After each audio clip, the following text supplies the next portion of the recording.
Gihanga Right Honorable Thomas Tayebwa obyababwineho n'abanyishenjero bari kurugwa mu district zirimo abahinji b'ebikijo uyo muhezi wa speaker w'ishenjero Gihanga Right Honorable Thomas Tayebwa omukashishekeri izoba obyaba nabwanaho n'abakababaza factory utiriho n'abahinji hamwe na minister w'ebyobushubuzi David Bahati bichizanaho ahagamu amateka agino kuhinduka. I'm disappointed to note that there is a lot of mistrust between the millers and farmers. It has for long existed, and we seem to be propagating it even.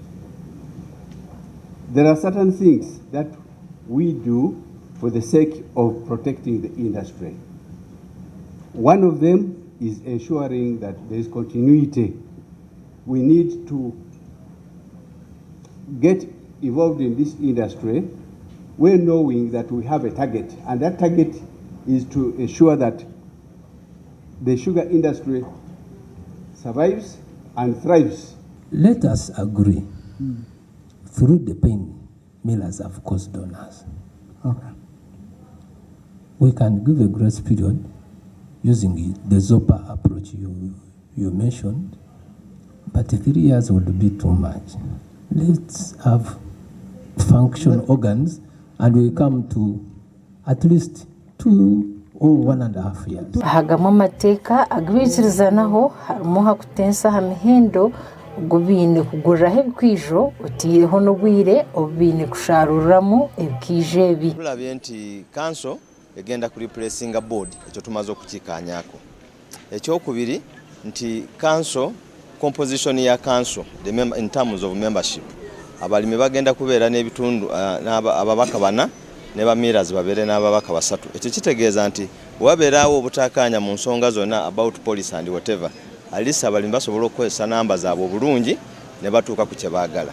Abalimi babeera nti mu kutandika okweteeka lino kola they will negotiate for better prices. On the funding of the council, we have agreed 85% will be contribution from the millers, 15% will be the farmers. Bo abanyishenja bakurugwa mu bicweke birimo abahinja aba hine bagambaho ahashongeje.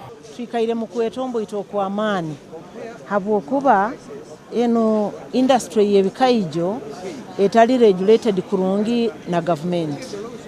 Abamila nibo nibachwamu ekiba kwenda kukora nibatuhereza loan eri very expensive wakwano yenda kulima ebikaijo kutandikisa nibakuha loan eri ya haiguru muno kando yesanga ngu nibo ba monopoly toina handi ho kugenda kyonkoli mu jurisdiction yabo. Netwagala okwebaza w'ekitiibwa deputy speaker akubiriza olukiiko era tuvuddewo wano olwaleero nga wakiriko nga waliwo okukkaanya makati g'enjuyi zombi. Ahantu Thomas Tayebwa yashaba abantu aba okuba besigwa hari buli omwe kandi n'okukwatanisa omurimo gwabo gugendeje omu maisho. A few of us, since we've sorted out the major issues, the leaders, okay? Just the leaders, we can meet tomorrow. But if they agree to what we have proposed, we don't even need a meeting. They can communicate it to the minister. Now the minister will communicate to me, and we proceed with the road, okay? Which is 55% on price and 2 years grace period. Minisita w'ebyobushubuzi David Bahati yahamyangwe shongeje naza kujugarizayo muri kabineti nikwe bajiganireho. Abamiras bagarayo grace period y'emyaka ebiro kugenda okweorganizinga. Kati abamiras ne bagamba tugenda ku consultinga olunaku luno kweri kukya grace period kubanga bo babadde baagala 3 years.